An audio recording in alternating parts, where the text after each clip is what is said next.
The hosts and guests on Everything's Messy podcast are not licensed healthcare professionals. The discussions in our episodes are not personalized medical advice.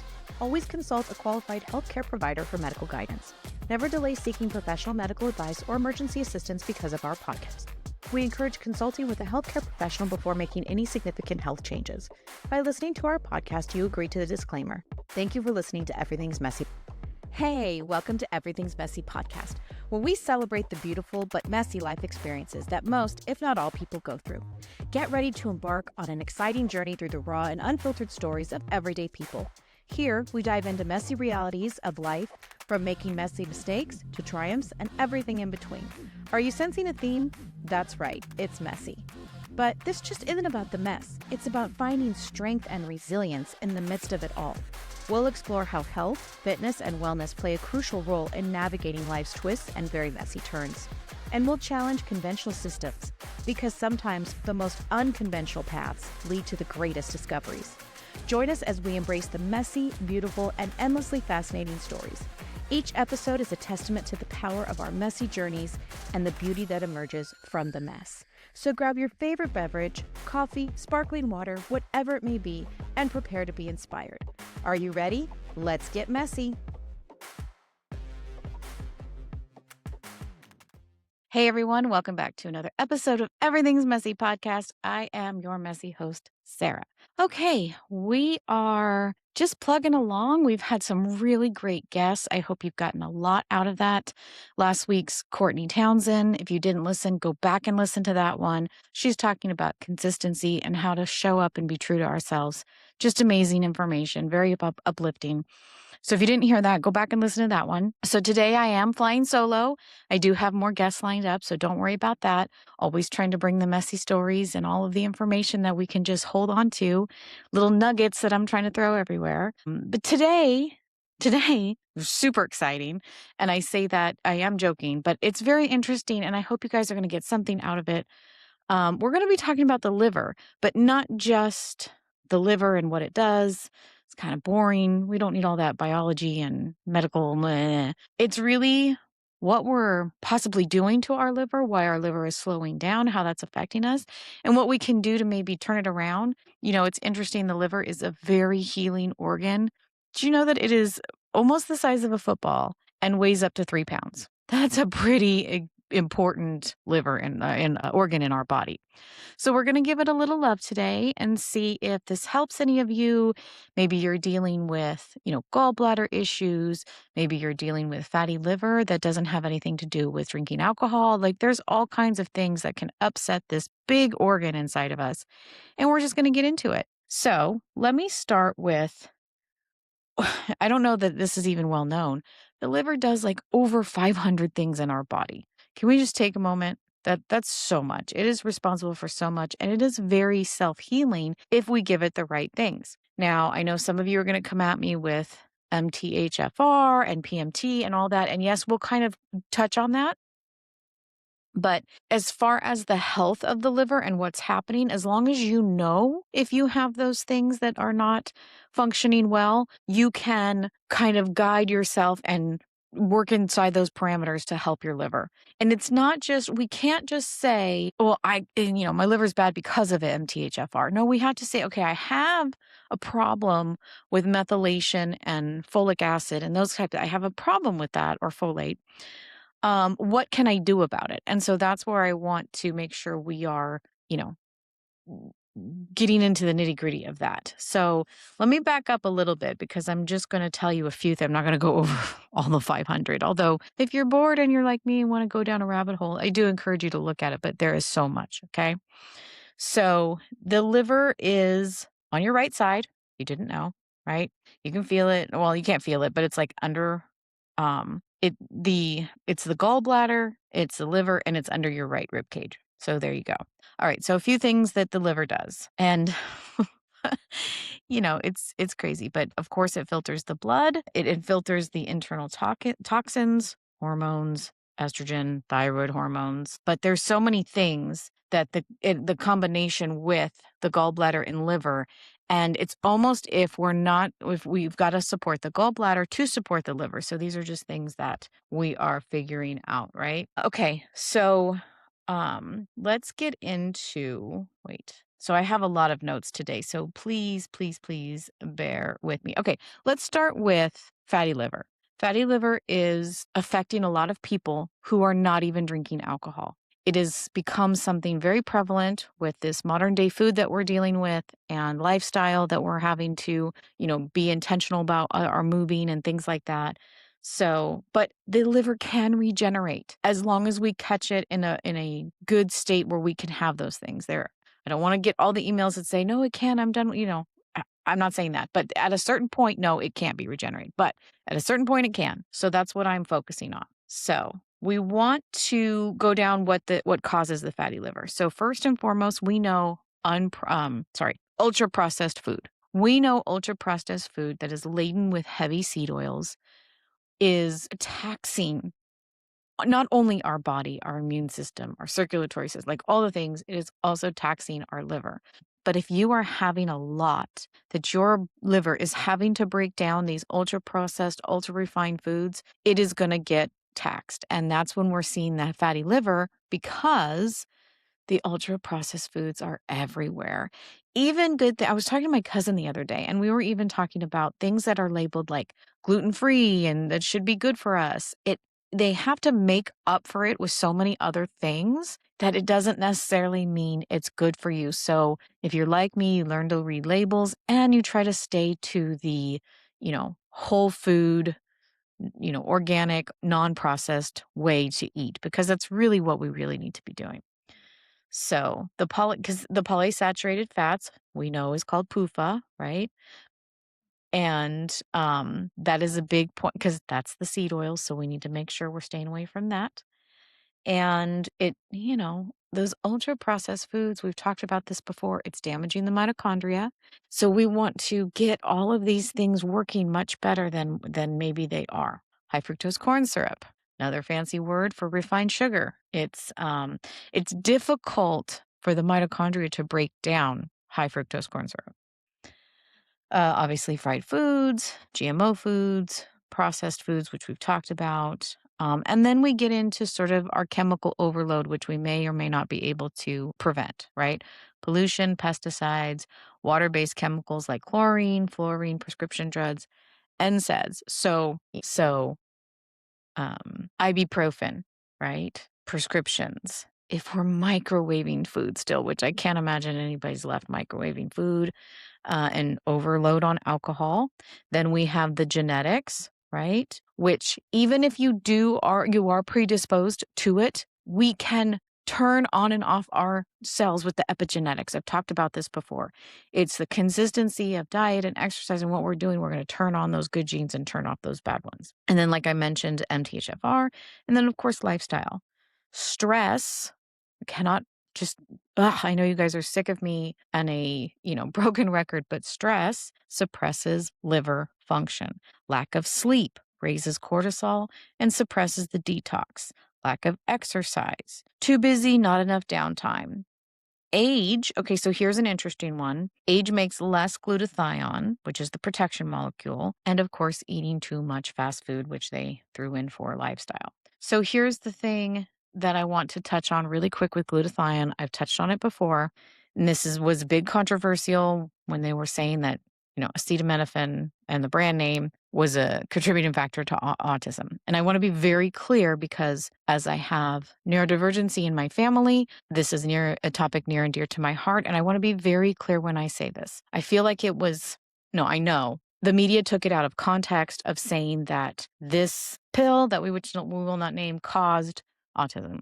That is not what RFK Jr. was saying. Now, I want to be very clear about this because this is something to be understood, especially if you do have somebody in your life that is neurodivergent, if you are struggling with what the connection is.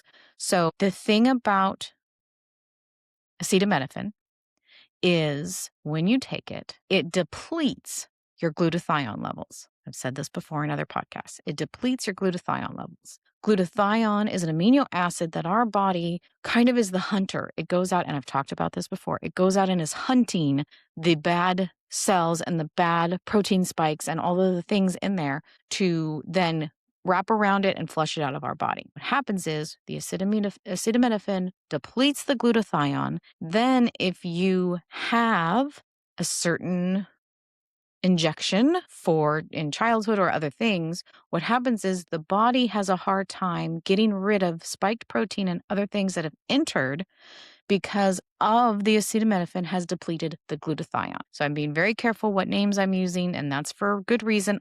Okay, that's about the most PC thing I've ever said and or can say. Just don't need to be canceled. So that's one of the things that I wanted to make sure we talked about. If we can reduce things that are damaging the liver, right? Convenience food, processed food, high fructose corn syrup, GMO grains, ultra processed oils, and fried foods. And there's some things that we can reduce in our environmental load, like over the counter pain meds, statins, SSRIs, alcohol. There's kind of things in skincare that can also attack the liver, cleaning products, and again, the chlorine, fluorine, and prescription drugs. Your liver has to detox and clean everything that we put on our bodies and in our bodies. Again, on our bodies and in our bodies. It all gets absorbed and the liver has to clean it all. So it is an amazing organ. It does so many things. And quite frankly, a lot of us are just not treating it very well. We're not being nice to it. Okay. So that's why I wanted to talk about this today. One of the other things that we can do to reverse the fatty liver is anything that, and this is a big argument when it comes to liver, when you were talking about the MTHFR, again, that means you cannot methylate the folic acid or the folate very well. Folate and folic acid are two very different things though, because it's the way that you introduce it into your body, whether it's in a synthetic form or an organic form. And so that's really important to understand as well. So the um, folic acid, which is the synthetic folate. Folic acid is the synthetic folate. It really, if you do have MTHFR and you have problems methylating B vitamins, it will make it worse. They add it to refined wheat products. So those of you that may think you're picking a really good healthy food and eating oatmeal in the morning, if it is not a steel cut, organic cut, really, really healthy, it's not going to be an instant. But if you are doing that, there's a good chance that you are adding problems with the folic acid if you have the MTHFR anomaly, not anomaly, but condition that you cannot methylate.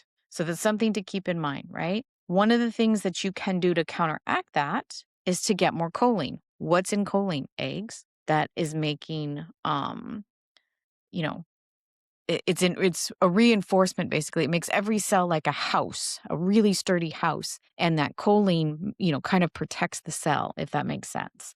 Eggs, like I said, meat, fish, cruciferous vegetables, they all add to getting that choline that we need. Now, some of you might say, well, why can't I just take a choline supplement?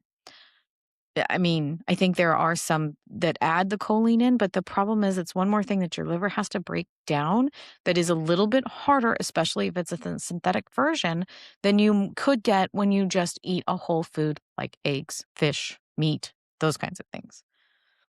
So I am not a cruciferous vegetable eater. The oxalate content is really hard for my body and I just cannot digest it. And so I don't eat a lot of them. I do like butternut squash, yellow squash, zucchini, all those kinds of things. But I really don't, it's hard for me to get cruciferous vegetables. It really hurts my stomach. So that is what I'll say about that. And then, of course, grass-fed beef and beef liver. I have talked about this on this very podcast, how we are one of the only countries in the world that does not eat raw organs, or not raw, but organs like the liver, like the heart, like the spleen. Those things are so vitally and crucially important. And they are so nutrient dense with vitamins. We are doing our bodies a disservice by not eating them. And if you can't stomach the liver by itself, I know, I've joked my mom can't eat liver like that. There are things, the forces of nature, beef out there, where they basically take the heart, the spleen, and the liver and grind it into their ground meat that they sell. And that way, that's a one way to get that stuff into your body. There's also really good liver supplements. I've talked about it before on this show. Primal Queen is one of the ones that I take. It is a pill form, so you don't have to eat or smell the liver. So if you have an aversion to it, this might be a good backup for you. All right. So we've gone through that. So the chlorine, this is some people are like, oh, I swim in a pool and I do all this stuff. I get it, but you might want to look at what is happening. Maybe do a sweat in a sauna to get it out. Make sure you're rinsing. You want to get the chlorine out of your hair because all of that is, it's hurting you. The flip side, chlorine dioxide, that is really good for us. It is like having ozone therapy, if you know what that is. It kills parasites, poisons, toxins, and heavy metals, and it does support our mitochondria. I actually have a spray, chlorine dioxide spray. I spray it on them, I let it air dry, and the turnaround of recovery is pretty remarkable with chlorine dioxide. So we want to be able to manage stress, especially if it is fatty liver that we're dealing with. That is non-alcoholic fatty liver. Let me be clear with that. So stress surpasses liver detoxification and function. You use cortisol to your advantage. You work out, clean, go for a walk, do something physical. So again, if we can move, that movement, it's going to help support the liver to help get rid of that excess cortisol, which we know, at least in my case, is the enemy, right? We also want to make sure that we're considering the digestion. That is where it starts is in our digestion, and what gets left over goes to the liver, right? You want to release the enzymes in the bile, right? And have the process start clean while it reaches the liver. And if your liver is sluggish, if it's not working, if you have non-alcoholic fatty liver disease, it's slowing everything down, and then it's not getting rid of everything that it needs to get rid of. Then you start to see, if you get a scan, that's when you start to see the scars on the liver. So it's just a lot to take in, right? And it's just so much. Hey, messy warriors. So if you're looking for some help, some guidance, how can I get back on track? Maybe you're newly diagnosed T1D or are a parent of a newly diagnosed child of T1D. Check out my website. There's lots of stuff that I'm offering, lots of support. Look, the T1D world is so much to unpack. It's going to take a long time to get in and settled. So if you need some help, reach out. Let me know, and I'm happy to start you on your journey, or maybe you need some guidance on how to make a better plan. Whatever it is you're looking for, check out everythingsmessywellness.com. And as always, keep it messy. Some of the herbs they do recommend, of course, turmeric and ginger. Now, again, I will say turmeric is something that needs to be very careful with because it does have a tendency to bind to estrogen receptors, and it can create more of the xenoestrogens in our body than we need if you are estrogen dominant, right? I'm always talking about what we don't need if we are estrogen dominant. So I think one of the things I find interesting is if we can give the liver what it needs to heal or be regenerative. And it takes some lifestyle changes. It takes adding exercise. It takes maybe eliminating some over-the-counter medicine. There's a lot of things that we can just minorly tweak. And if you're on this wellness journey like I am and you're on it with me, you know that diet is the first place to look, followed by movement, and followed by, and I don't want to get too woo-woo here, but followed by a positive mindset. Do you even believe the liver can heal itself? And all of the studies and things that I've gone through and have all these papers everywhere, I do believe that. We have to have that sense of belief that we can heal. Because if it is just a lost cause, if it is, well, it doesn't matter now. When we say those things, that's our body receives that. And so the liver says, okay, well, I guess I'm done here. But we need to give it that brain connection, right? That body connection, will to have that hope to make it heal. Because again, I do believe a positive mindset is everything, along with the consistency with our food, the consistency with our movement, the consistency with being consistent. All of these things kind of go together. Again, if you did not hear last week's episode, go back and listen to that. She was absolutely fabulous about the consistency. So let's go into um and I just saw this little note that I wrote, so I'm just going to say it again. And I said it before. Folic acid is not the same as folate, okay? And we want to make sure, right? Folate is the natural form of vitamin B9 found in foods like leafy greens, animal proteins, cruciferous vegetables, and fish. Folic acid is a synthetic version created for food fortification. When refined, white flour's nutrients were stripped out during processing to prevent widespread deficiencies. Manufacturers added nutrients back in, but they used the cheapest form available, which was folic acid. So that's huge. And this started happening in the early 90s. They were putting it into all of the breads and everything. They passed a law here in California that any tortilla that is being sold on the market today has to have folic acid in it. And that's great if you don't have the MTHFR problem, but if you do, then you can't eat tortillas, or you're going to have a hard time methylating if you're not taking a supplement that's going to help you methylate. That's a huge thing. And especially when you read this next line that says about half the population can convert folic acid into usable folate, but it's a slow process, which means half the population can't. That's a pretty big number. So if you have an MTHFR variation, your body struggles to convert it at all. Even more important, folic acid can interfere with methylation. Think of methylation like gears in a clock, constantly moving and regulating processes in your body. Folic acid acts like a wedge in those gears. It slows or blocks the entire system, and this affects your ability to toxify, produce glutathione, which is your main liver antioxidant. I just got done talking about that, and create healthy bile. And just for those who may have had their gallbladder removed, I know this is very sensitive subjects, but there is a lady on Instagram, Lisa Winborn, Winbourn, and she's at Lisa Healthy Joy, lisahealthyjoy.com or Lisa Healthy Joy at Instagram.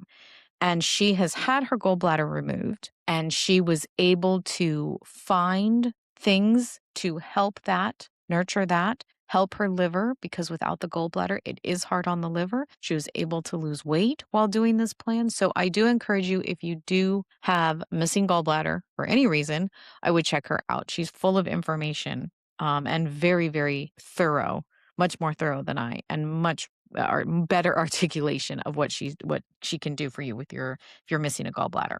So I just wanted to mention that. And then let's go to fats. When you hear fatty liver, you think, oh my gosh, I need to go on a low fat diet. I don't want the fatty liver. Here's what I like to call the shivet, the mess of it, if you will.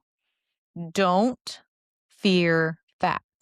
Okay. You do not need to eliminate saturated fats. In fact, they are more stable and supportive of your body. So butter, ghee, tallow, the animal fats, right? These fats support cell membranes and hormone production. Those are the fats that are good. We want to have those good fats, avocados, things like that. So don't fear the fat. Obviously, we don't need to have copious amounts, depending on what you're trying to do. If you're trying to cut back, if you're trying to bulk up, whatever you're trying to do, there's a good number in there. And for women, it's different than men. Women actually need more fat than men. It's just how we're designed. Just make sure you're eliminating the bad fat, not the good fat. And then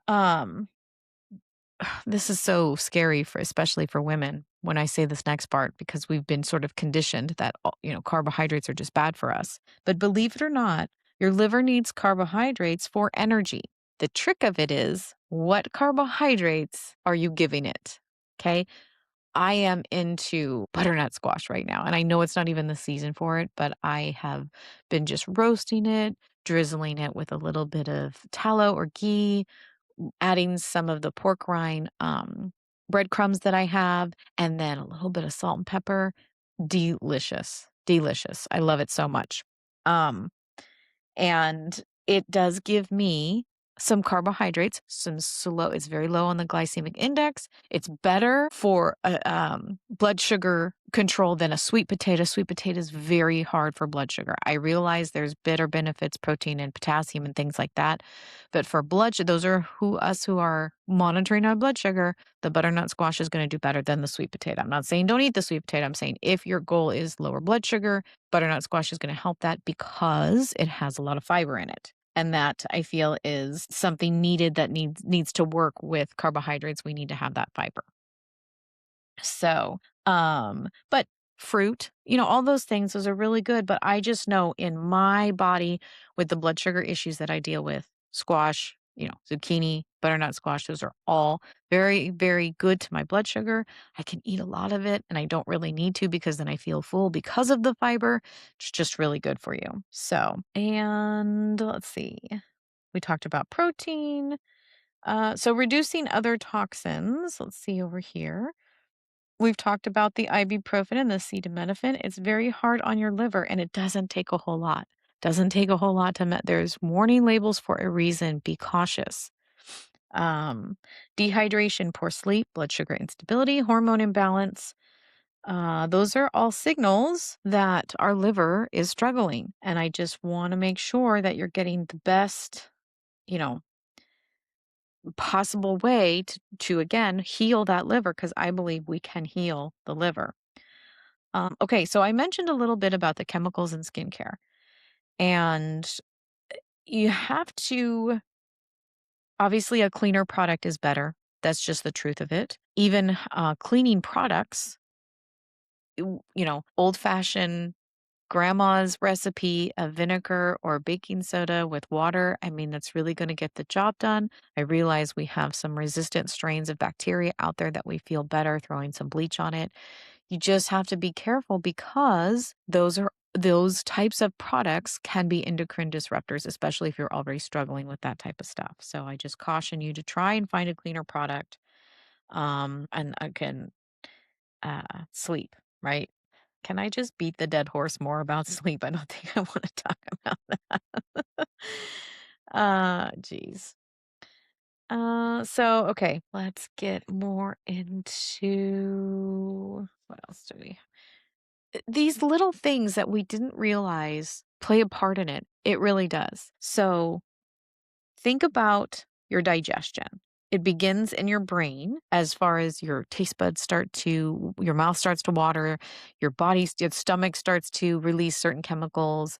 If you think about it, you say one thing, even if it's just like, oh, my kids used to like the Sour Patch Kids, right? Your body, your mouth, as soon as I said it, my mouth started to I could feel it start to get ready to accept that sourness that I know it's going to come, which means there was chemicals in my stomach that released because it's preparing, because it's remembering what that does, what you feel like when you eat it. And so your brain is sending signals before we even put food in our mouth of how we're going to digest it, right? So if we're rushing through meals, we're compromising our digestion.